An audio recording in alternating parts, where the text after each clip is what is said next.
안녕하세요, 여러분. 성공 뒤에는 항상 두 가지 힘이 숨어 있다고 하죠. 바로 운, 그리고 실력입니다.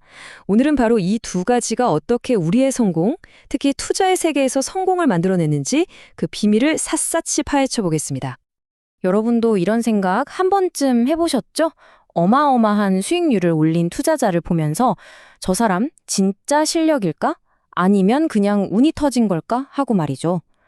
근데 이게 생각보다 간단한 질문이 아니거든요. 답하기가 어려운 데에는 다 그만한 이유가 있습니다. 자, 첫 번째 파트입니다. 성공이 감추고 있는 진실. 우리 뇌는요, 신기하게도 어떤 결과가 딱 나오면 거기에 그럴듯한 원인을 갖다 붙이려는 본능이 아주 강해요. 결과가 있으니 원인이 있을 거다. 이렇게 딱 맞는 스토리를 만들어내는 거죠. 문제는 뭐냐면 바로 이 본능 때문에 우리가 운이라는 이 엄청난 변수를 그냥 휙 지나쳐버린다는 겁니다. 특히 미디어 같은 걸 보면 더 그렇죠. 맨날 성공한 기업들 이야기, 소위 대박 났다는 투자자들 비법 같은 것만 보게 되잖아요. 이런 걸 계속 보다 보면 저 전략만 따라하면 나도 되겠는데? 하는 그런 착각에 빠지기 정말 쉽습니다. 하지만 그게 정말 그림의 전부일까요? 천만에요. 전혀 아닙니다. 우리가 못 보고 있는 훨씬 더 중요한 진실이 숨어 있습니다. 그건 바로 똑같은 전략을 썼는데도 실패해서 그냥 조용히 사라져버린 기업들이 훨씬 더 많다는 사실입니다. 이런 걸 바로 생존 편향이라고 부르는 거죠. 말 그대로 살아남은 승자들만 보고 내리는 아주 치명적인 판단 착오인 셈입니다. 그러니까 이제 우리는 질문을 완전히 바꿔야 합니다. 그 성공한 투자자는 대체 무슨 종목을 샀지? 이게 아니고요. 그 사람하고 비슷한 분석으로 그 종목을 샀던 그 수많은 사람들 중에 과연 몇 명이나 성공했을까? 이렇게 물어야 한다는 거죠. 이게 바로 운과 실력을 제대로 분리해서 보기 위한 가장 중요한 첫걸음입니다. 자, 두 번째로 넘어가서요. 이 복잡한 문제를 시원하게 풀어줄 아주 강력한 생각의 틀, 바로 운, 실력 스펙트럼이라는 걸 소개해 드릴게요.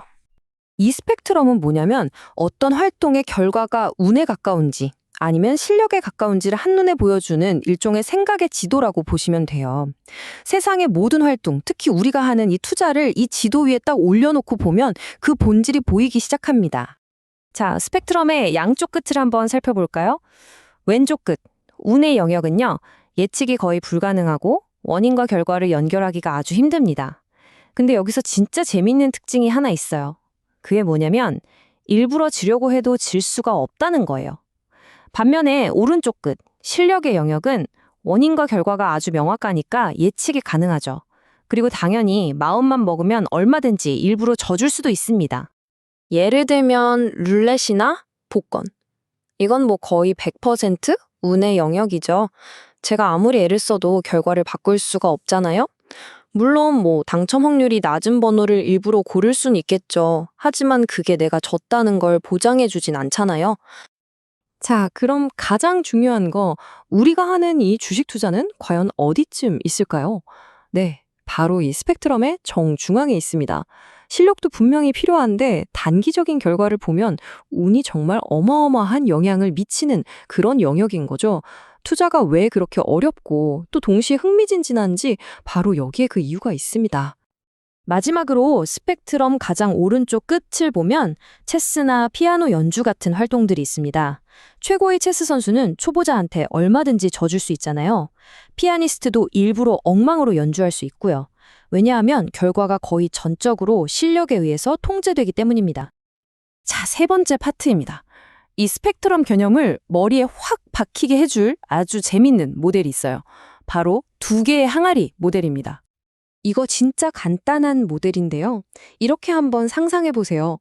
모든 결과는 내가 가진 실력 항아리에서 공을 하나 뽑고 또 내가 통제할 수 없는 운이라는 항아리에서 공을 하나 뽑아서 그 두 숫자를 더한 값으로 결정되는 겁니다. 이 모델이 우리 투자자들한테 던지는 메시지가 정말 강력합니다. 한번 보세요. 내가 정말 뛰어난 분석력 플러스 3으로 투자를 했어요. 그런데 갑자기 시장 상황이 나빠지는 그런 나쁜 운 마이너스 4를 만나면 어떻게 되죠? 단기적으로는 손실 마이너스 1을 보게 됩니다. 반대로 별 생각 없이 그냥 감으로 투자했어요. -3. 그런데 운 좋게 급등장 +4를 딱 만나면 단기적으로는 대성공 +1처럼 보일 수 있는 거죠. 자, 여기서 우리가 얻어야 할 가장 중요한 교훈이 뭘까요? 그건 바로 절대로 단기적인 결과 하나만 보고 아, 내 결정이 맞았네, 틀렸네 하고 판단하면 안 된다는 겁니다. 이거 꼭 기억하세요. 좋은 과정이 나쁜 결과를 낳을 수도 있고요. 반대로 나쁜 과정이 운 좋게 좋은 결과를 낳을 수도 있습니다. 자, 그럼 이제 네 번째입니다. 그래서 우리더러 어쩌라는 거냐? 바로 그 해답을 알려드릴게요. 핵심은 과정으로 승리하라입니다. 운이 이렇게나 크게 작용하는 투자의 세계에서 우리가 가질 수 있는 유일하고도 지속 가능한 무기는 바로 이것뿐입니다. 내가 통제할 수 없는 결과에 일희일비하는 대신에 내가 온전히 통제할 수 있는 것, 바로 나의 의사결정 과정을 끊임없이 갈고 닦는 데 우리의 모든 에너지를 쏟아 부어야 한다는 거죠. 그렇다면 도대체 뛰어난 투자 과정이라는 게 뭘까요? 크게 보면 이 세 가지로 이루어져 있습니다. 첫째는 남들이 못 보는 가치를 찾아내는 날카로운 분석력이고요. 둘째는 단기적인 손실에 허둥대지 않고 내 원칙을 지켜내는 단단한 심리입니다. 그리고 마지막으로 시장이 미쳐 돌아갈 때 휩쓸리지 않고 나만의 길을 갈 수 있는 용기죠. 네, 오늘 우리는 성공 방정식 속에 숨어있는 운과 실력의 비밀에 대해 깊이 파고들어 봤습니다. 이제 마지막으로 여러분 스스로에게 던져볼 질문 하나를 남기면서 마무리할까 합니다. 끊임없이 쏟아지는 단기적인 시장의 소음 속에서 여러분의 투자 과정은 과연 운을 이겨낼 만큼 단단하고 굳건하십니까? 아마 이 질문에 대한 여러분의 답이 여러분의 장기적인 투자 성공을 결정하게 될 겁니다.